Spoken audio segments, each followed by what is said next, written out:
My belief is that if you want a magnificent life, you have to surround yourself with magnificent people, and I don't see any way around that. Understand the long-term benefit of having lifters in your life versus the long-term detriment of having leaners in your life. Ladies and gentlemen, welcome back to another very special, as always, episode of Next Level University, where we teach you how to level up your life, your love, your health, and your wealth. Today, for episode number 467, we are going to ask you a question. Are your friends holding you back? Also, we hope you enjoyed our latest episode where we were lucky enough to sit down and do a virtual speech at Mass Maritime Academy. We appreciate you guys so very much. So speaking of that speech, at the tail end, that was 10 principles, leadership principles. At the tail end, we actually gave a bonus and a bonus, so 2 bonuses. And one of Kevin's bonuses was lifters versus leaners. Yes. Which is a concept that you learned from John Maxwell. John Maxwell. Do you want to frame what you learned and why that's important? So that was a breakthrough for me because a lot of people... This is always a question. I don't know if you get this. I'm sure you probably do as well. Yeah. At Top Notch Live, I got this when we were doing the Q&A. We got it with Mass Maritime. People say, there's a couple versions. How do you help a friend who doesn't want to help themselves? Right. That's one question. How do you help a friend who's holding you back? How do you know when it's time to move on from a friendship? Oh, yeah. Those are questions we get asked fairly often. And John Maxwell was talking about lifters versus leaners. Some people in your life will be lifters. They want to lift other people. They're trying to impact other people. They're focused on growth. They're focused on contribution. They're always the type to help other people. Leaners are the people who only come to you when they need support. They don't necessarily take your advice. These are the people that are always... Dave says this. Leaders and bleeders? Yeah, I think it might be leaders and bleeders, yeah. Feeders and bleeders. Feeders and bleeders. Feeders and bleeders, yeah. And this is the same exact concept. Yep. Some people feed you. Some people bleed you. Right. And I think for me, this was a breakthrough because now I can say, again, at the end of the day, I don't want you to move on from any friendships.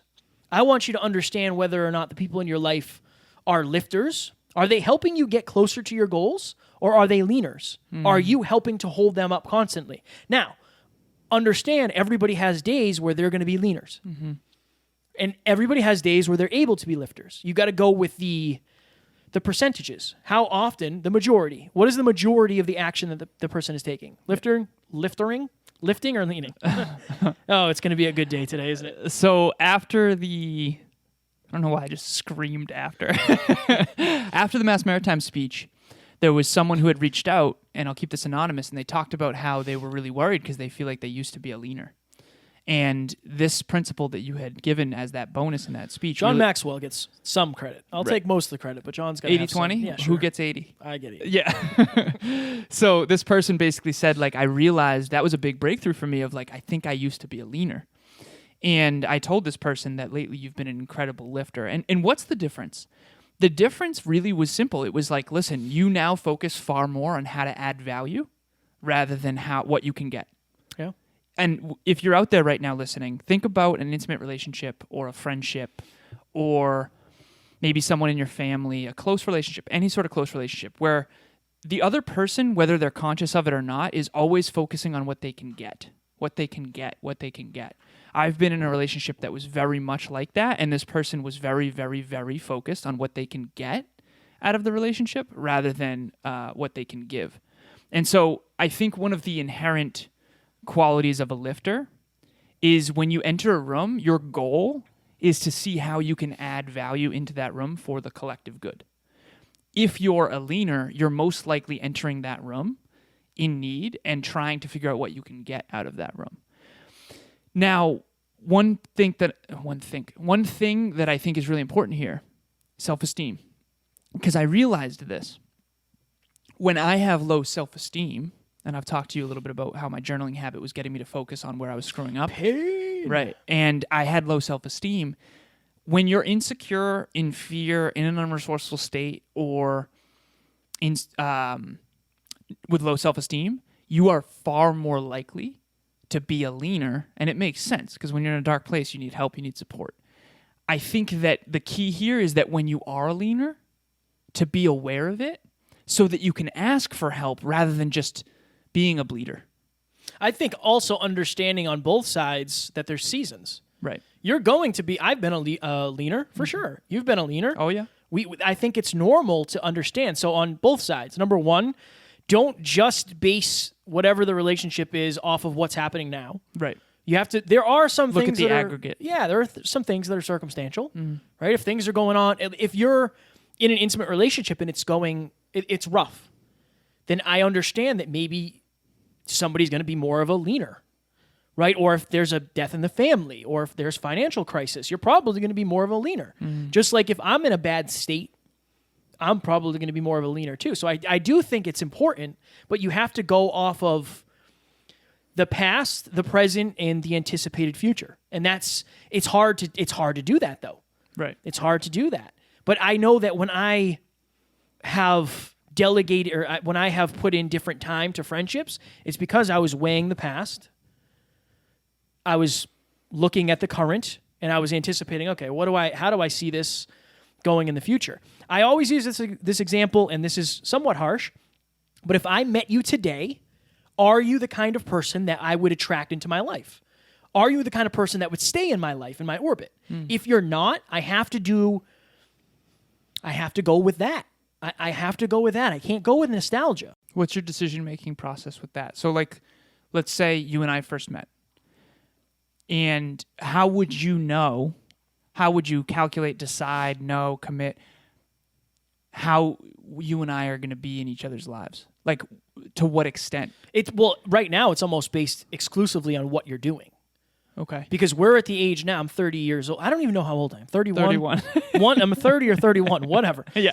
Not important. But if you're around my age, you're most likely smiling because I don't know my birthday. That's hilarious because I do that too. I know. Yeah. You most likely are doing what you're going to do forever to some degree. Now, obviously, there's chances to change, but if you're my age, if you don't know what you want out of life, then let's put it this way. You would probably fall into the client role. Right. Let's be real. Right? You probably fall into the client role. If you have the results I want, you'd probably fall into the mentor role. Client or mentee, I guess I'll say. Right. So that's kind of how I base it. If you know things I don't, which everybody does, but not all the things I value. Exactly. Right? I don't necessarily value. If you know more about cars than me, that's awesome. Right. But I'll pay somebody that knows more about cars than I do because I'm not really interested in learning more about that. Right. So I think it's hard. This is the hard stuff though. This is the hard stuff. But I really like the fact that there's some sort of framework around it. It's important. It's It is. really important. It is. So Kevin and I talk about this constantly. And the reason why is because, again, I like the frame of like having a mentor in your pocket. There's something about that that's like if you and I were 21 and we had this podcast and we had a mentor in our pocket guiding us, like it would change our entire trajectory and our entire life. So that's really what we want to do for all the listeners. And you've heard me do the 3-minute, 3-hour, 3-day, 3-week rule. And this is not mine. I think it's either Jim Rohn's or Darren Hardy's, but it's a game changer. So if you have a leaner in your life and you look at the past, you're like, they always used to kind of try to get more than they give. You know what? They're still kind of trying to get more than they give. And that's like a common pattern. Just understand that the chances of them changing in the future, it's possible. Yeah. But it's not likely, and you got to go with probability. So 3-minute, 3-hour, 3-week, 3-day, and 3-week. Some people you can spend 3 minutes with, but not 3 days. Some people you can spend 3 days with, but not 3 weeks. I screwed that up. Some people you can spend 3 minutes with, but not 3 hours. Some people you can spend 3 hours with, but not 3 days. Some people you can spend 3 days with, but not 3 weeks. I have very few people in my life, genuinely, where they're 3-weekers. Like, you and I could travel for 3 weeks and be good. No question. Emilia and I, no question. There are certain people that I care deeply for, that I love, that there's no way they're a 3-weeker. We don't have enough in common in terms of goals, behaviors, values, and beliefs to where it's a good team environment, collaborative, warm, loving environment. And I'll end with this too. If you're out there right now, just understand, who are you spending 3 days with where they're a 3-minute relationship, or they should be a 3-minute relationship?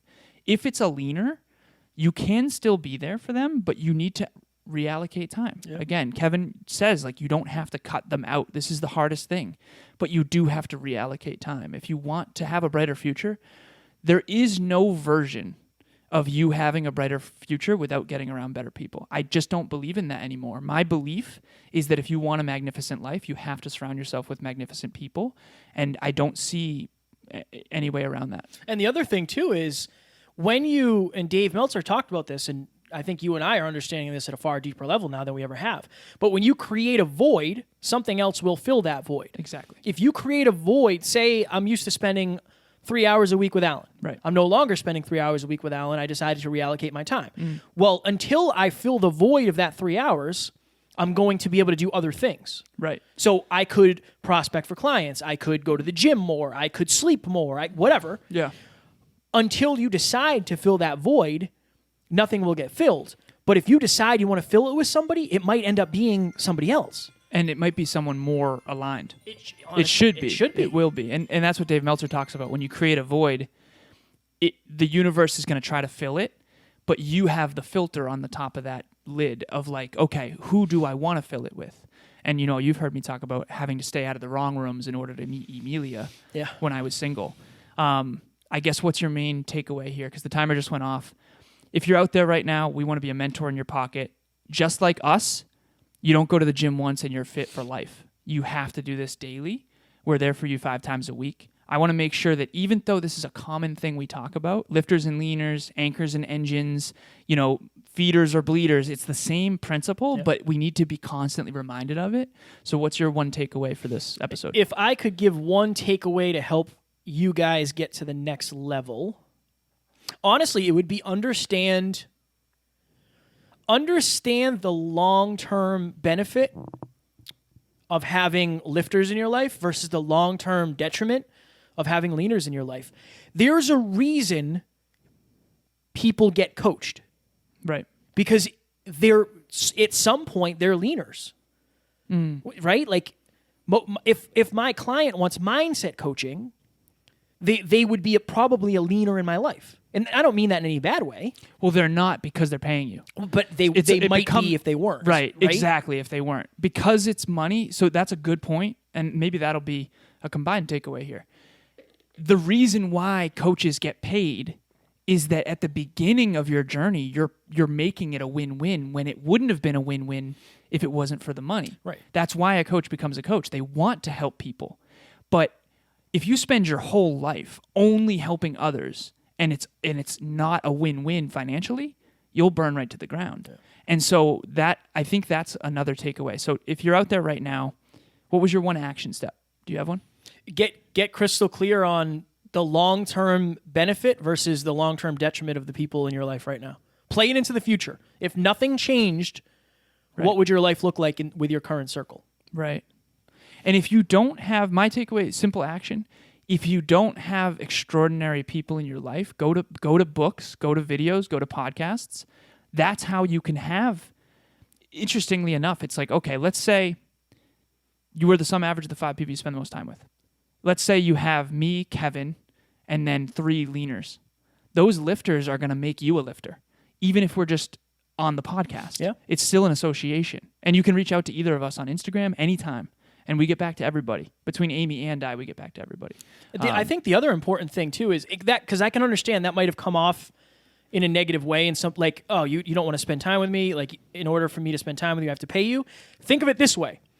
If you were a carpenter, there are some things that you might do for free. You might say, yeah, I'll come out. I'll help a friend install a door. You're not going to install that. You're not going to build that person's house for free. Exactly. It just you can't. It's not going to happen. Right. But there are certain things. I did a call with somebody today who used to be a client of mine. Right. Literally just said, hey, let's hop on the phone for a half hour. I know you're going through some things.